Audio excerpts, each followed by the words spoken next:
アメリカという国はもう随分前にどことどこを攻撃するって決めてたという話が出てきます。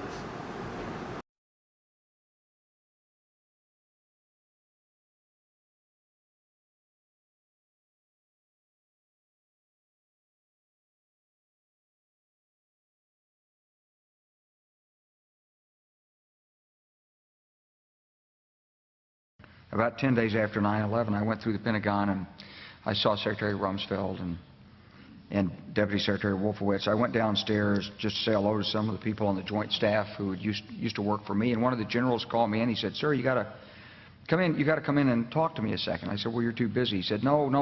He says, "We've made the decision. We're going to war with Iraq." This was on or about the 20th of September. I said, "We're going to war with Iraq. Why?" He said, "I don't know." He said, "I guess they don't know what else to do." So I said, "Well, did they find some information connecting Saddam to Al-Qaeda?" He said, No. He says, "There's nothing new that way. They've just made the decision to go to war with Iraq."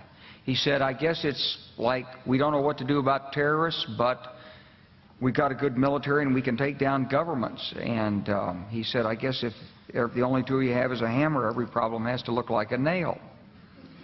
So I came back to see him a few weeks later, and by that time we were bombing in Afghanistan. I said, "Are we still going to war with Iraq?" And he said, "Oh, it's worse than that."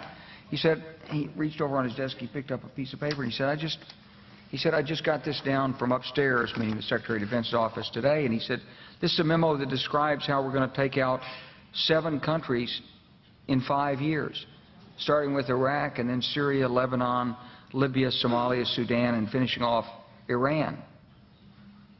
I said, "Is it classified?" He said, "Yes, sir." So go through the countries again.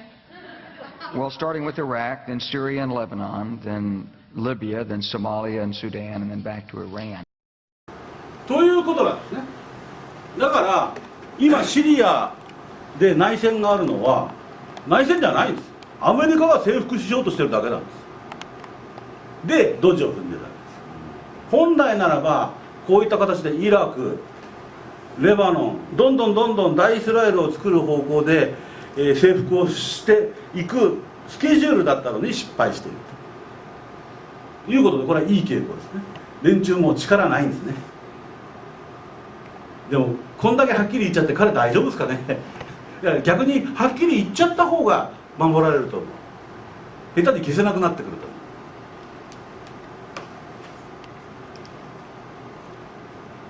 思う。それからね、カダフィさんもね、なかなかね、どうもね、歯切れ悪いんだけど、ある程度言うべきことは言ってます。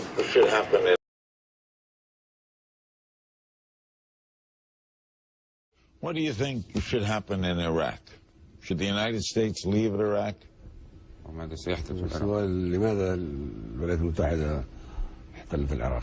The question is like this: Why did the United States of America occupy Iraq?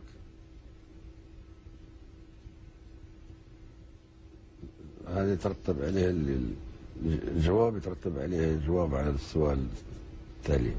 The answer to these questions will carry the answers to the following questions and other questions. All right, I understand. What about Afghanistan? حتى أفغانستان نفس الشيء يعني. It is in the same boat. The same thing applies to Afghanistan. تكلمت عن العراق وعن أفغانستان. Why the invasion of Afghanistan? It housed the Taliban. The Taliban presented a threat to the United States. لأنه تحتضن طالبان والطالبان تشكل تهديدا على الولايات المتحدة الأمريكية. أنا لا And Al-Qaeda too. وتحتضن القاعدة. طالبان لا تشكل أي خطر. طالبان في ذاتها يعني. طالبان as such, Taliban per se does not pose any threat. وبعدين هذول ناس يعني متخلفين ولا عندهم قنابل ذرية ولا صواريخ ولا طائرات ولا حاجة. They don't have airplanes, they don't have aircraft, they don't have rockets, missiles, weapons. How about Al-Qaeda? القاعدة وين هي؟ Where is القاعدة? القاعدة هنا في نيويورك. القاعدة is here in New York. ということでちょっとね、歯切れ悪いんだけども、カダフィさんもアルカイダなんてそんなもん存在しないよと、いるとしたらニューヨークにいるよと言ってる。真実を言ってる。でタリバンなんてそんなものは攻撃するだけの対象ではないと、武器もなければ技術も何もないということで、本質に触れたから結局首を飛ばされたと、捕まったと。しかしまあユダヤ金融資本も本当に野蛮人ですね。ひどいことしますね。僕ね、時が経てば経つほどカダフィさんがまともな人間に見えてきた。だから最初はすごくイメージ悪くメディアが報道するからすごい極悪人かと思ってたら違うんですよね。アフリカに独自のいわゆる金融機関を作ってアフリカの中でお金を回していこうとか、それからアフリカの統一通貨を作ろうと、ドルに依存しないようにしようということを言い出したのはカダフィさんなわけです。それをやられたら困るのはアメリカのユダヤ人なわけですよ。だから本当にまともなことをやろうとしたんです。で彼がやろうとしたことは今我々がやろうとしている東アジア共同体とか、アジア極東の統一通貨とか、それと同じことなんですよ。だから我々がそれをやろうとすると当然ながらまたアメリカ人の変なのがやってきて邪魔をします。今一生懸命中国叩きをやって日中関係壊そうとしてるのはそういう意味なんです。カダフィとの構想と同じようなことをやられちゃ困るから日韓関係を壊してるわけです。でその先方に最近、雇われたのが橋本なんとかっていうよくわかんない人と。で彼が極東の団結をぶち壊して、今後も日本がアメリカに従属するように、持っていくという仕事を今担当してるわけですね。でそれに世の中のバカはほとんど気が付いてない。でね、分かってきたんです。バカが誰であるか。我々と同じ中年なバカなんです。つまりね、メディア、既存のメディア、新聞とかテレビを一番よく利用してるの誰かっていうと40代後半、50代、60代なんです。つまり我々の年代がいまだにニュースを信じてるんです。それでニュースを見て尖閣に来た中国人は許せねえってやってるわけですね。ところが30代、20代、10代はもっと冷めてるんですね。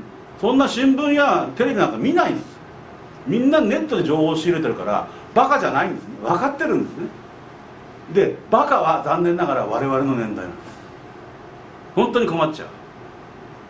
このいわゆる頭の固い連中が、まだまだたくさんいる。それが大きな問題で、彼らは本当に短絡的にものを考えるから裏事情も何もわからないでただ激高して強硬派の意見を言う人を支持する。例えば石原慎太郎とか橋本徹とか言ってることじゃないんですね。イメージ的に強ければそれでいい。